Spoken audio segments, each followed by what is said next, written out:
Hey team, it is telling me we are live, but I'm just going to jump in and make sure. So if you're catching the replay, hang about 10 seconds. That's all it's going to take is 10 seconds. All right, it looks like we are live, but I can't see a video, only a headline. So let me just do a double refresh. If you are here with me, give me a hashtag your name in the comments below. All right, I can see video. We are here. This is Ask Me Everything, and there's a really cool question that's come through from Brittany actually about handling those I can't afford it right now, or can I pay later, and all of those sorts of objections that you get on sales calls. So what is up, Make More Sales family? K, hashtag K. Tony has started a trend, hasn't he? It is so awesome. So give me a hashtag your name in the comments below so I know that you're here, because I'm going to make sure that the examples are tailored to you, your business, and what you are experiencing. And I can't do that unless I know you're here.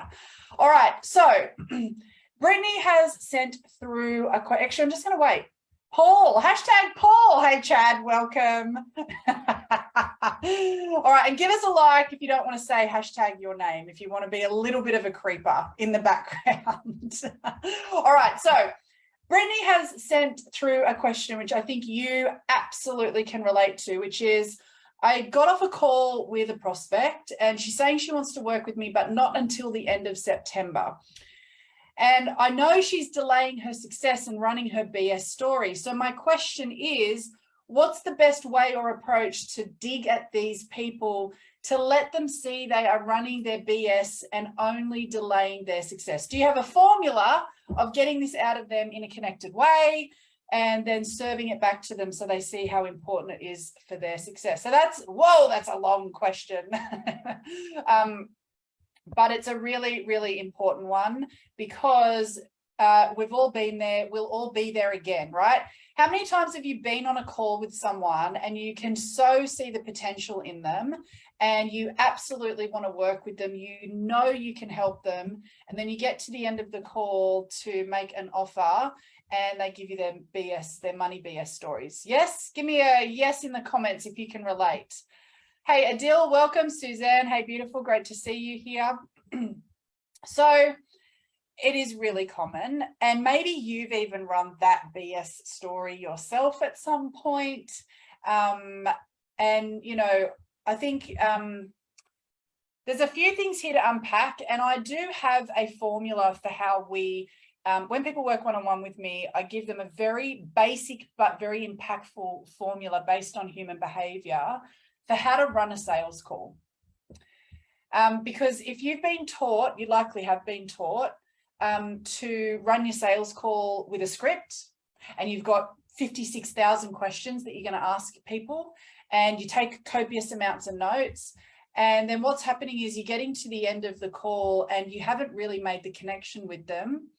You've been distracted instead of showing up with presence, and they don't feel the connection to you, and you actually haven't been able to get to the heart of what's going on for them. And this is often why you'll get the money BS stuff coming through, because you actually haven't been able to show up in full presence and stay with them on their journey of sharing, because you've been thinking about where you've got to take them next in the conversation instead of being in the space with them that they're currently at. Now, you may not use a script, but I think you can probably relate that what you're doing on your call is you're thinking about where you've got to take them next. What I need to get out of them. What do I need to ask? How do I get them to the offer stage of the call? You're constantly thinking about the next step instead of hanging out at the step that you're at with them in full presence. So in the one-on-ones that people do with me, we've actually got a very basic but really, really impactful way to run your call that doesn't require you to be looking at questions. What it does is it brings from the subconscious to the conscious mind in them what's going on. Because the more that you can get them to get clear, the purpose of your sales call is just to help them get clear on what is going on for them. Because what happens is people have a problem, and there'll be waves of when they feel most in that problem and most in that pain. relative to the problem, right? So maybe their problem is that they're not in a relationship. So they actually feel the pain of that predominantly on a Friday and a Saturday night when they feel like they should be, you know, on the couch with a partner or out to dinner on a date. That's when they're in the significant pain. Now, you're typically not going to get on a sales call with your person when they are in the throes of the pain moment. This is true whether you're serving mums going back to work, whether you're serving coaches, whether you're helping people grow their business, whether you're helping people in their relationship. There's actually periods from a human behavior perspective when they are in their most significant pain throughout the week. And you're typically not on calls with them when they're in that experience.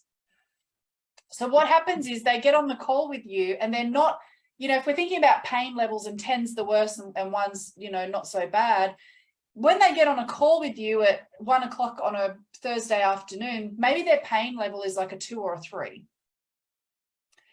The subconscious bias is, in order for them to survive through this difficult experience that they're having, the subconscious bias is going to make them feel good and block and ignore what's really going on for them. So your call is actually about you helping them to get clarity about the whole picture, not just how they're feeling today.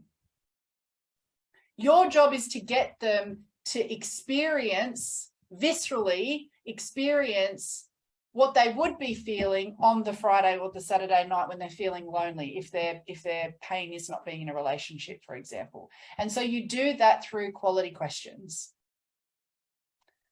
Now, there are some genuine cases where people don't have access to the money to work with you. But I do truly believe that most of the time when you are when you're in a conversation with somebody, most people do have access to money somehow, whether it's through lending, credit cards, parents, whatever. Now, I want to caveat this. I do not tell people how to pay. But what I'm saying is most people do have access to money. And so what the problem is not that they don't have the money or they can't afford it. It's that you haven't gotten present with them. And so they don't see right now. I want to talk about seeing. Here we are. A wonderful child has bought me my coffee. Why don't we do a hashtag Oscar in the comments? Because my son's name is Oscar. Just to encourage how wonderful he truly is. Thank you, Oscar. So spoiled. Right. So what's happening, right, on the call is that most of the time, if it's the I can't afford it BS, it's actually that they're not in the experience that you have not been able to get them in the experience of what's really going on for them. Right? You want to take them to their version of Friday night, 8 p.m. on the couch where they're feeling lonely. It's your job to take them there. And this is not about being sleazy and you know, trying to do the wrong thing. If you don't do this, they get off the call, Friday night comes around again, they still don't get what they want. And not only do they not get what they want on Friday night, they don't get what they want for their life. I truly believe if you can't run a sales call properly to get your person to a point of clarity and wanting to work with you because you know you can help them, you've done them a disservice. Because you know what's going to happen? They're going to get off that call and they will find somebody else to work with. And how many times are we hearing in the industry at the moment, I had a coach, they didn't help me, it was poor service, I paid money, it was not what I expected. Your people are not getting the help that they want or they need.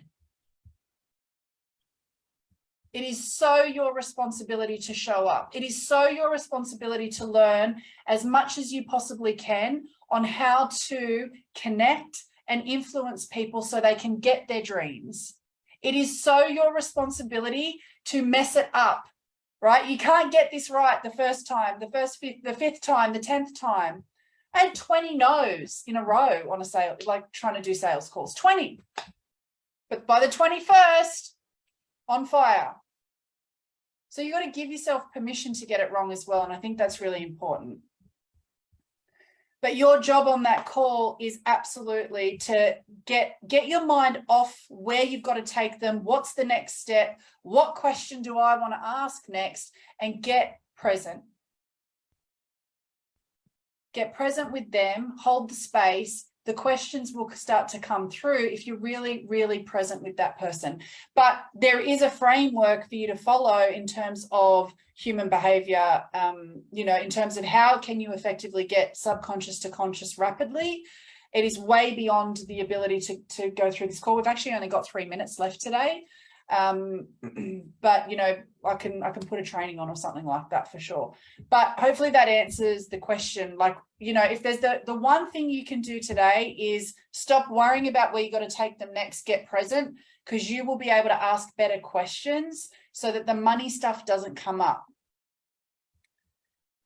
So give me a hashtag sales if that was of benefit to you. I can see the hashtag Oscar. There's lots of hashtag Oscars in the chat. Thanks, team.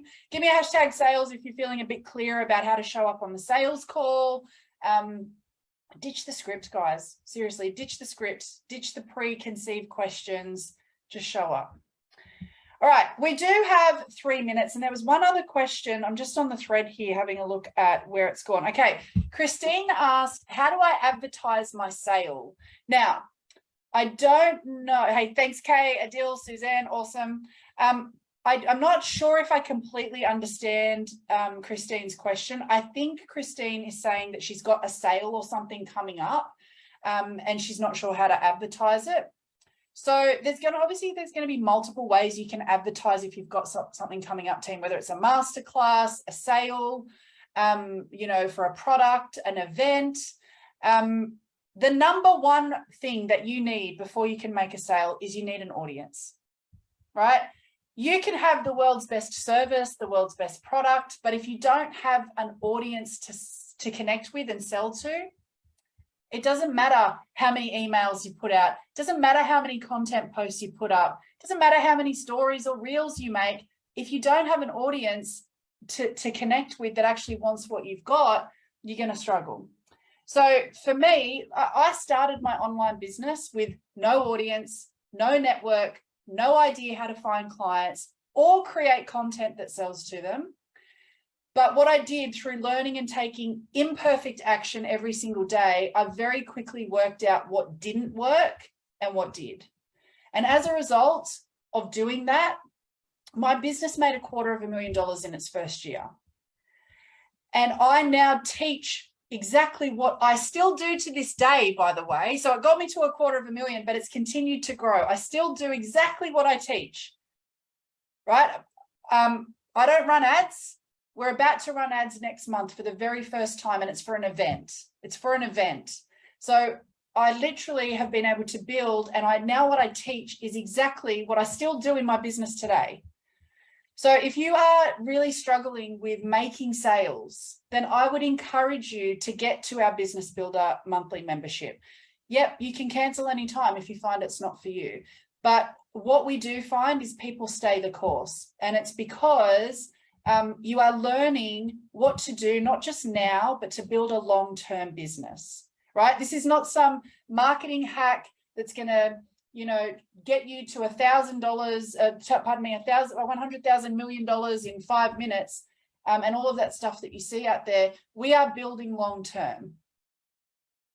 If that's of interest to you, I'm going to pop a link in the chat. I would encourage you to come and join our Business Builder community. So that's in there if you're not already in there.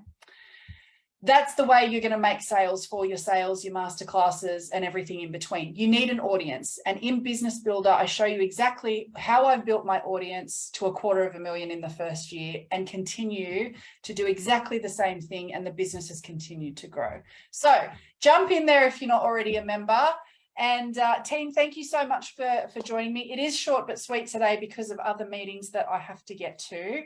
But if you have questions, feel free to pop them in the comments below. We'll be sure to answer them next week. Have an incredible rest of your week wherever you are, and I can't wait to see you again next week. See you, team.